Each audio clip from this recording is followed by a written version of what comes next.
Yo, what's up guys? It's Drew here. So for today's video, I figured I'd just install my Steeda sound Symposer. I've had this thing for about 6 months now. I think I got it when I got my intercooler for the car, but long story short, I've yet to install it. So today, I'm just gonna do a video just showing you how I did it.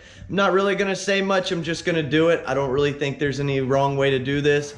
It's 3 bolts, 2 technical hoses, and 1 Symposer with a wiring harness that has to be removed. In all, I think anybody can take this thing off and install it in about 15 minutes, if not less. It's really, really simple. It's an 8mm socket. I forget which Torx bit, and just your 2 damn hands. So, without further ado, on this rainy ass day, we're gonna go outside, get wet, and put this sound Symposer on.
What's up, guys? So that's it. It was real quick. So just for those of y'all new to this channel, I'm just letting y'all know I'm new to this thing, so I'm really just posting anything and everything. I'm gonna do a few reviews. Really, it's just anything about cars. So if you like this channel, please hit the like, the subscribe button. Let me know what you think down in the comments. As always, keep those wheels turning.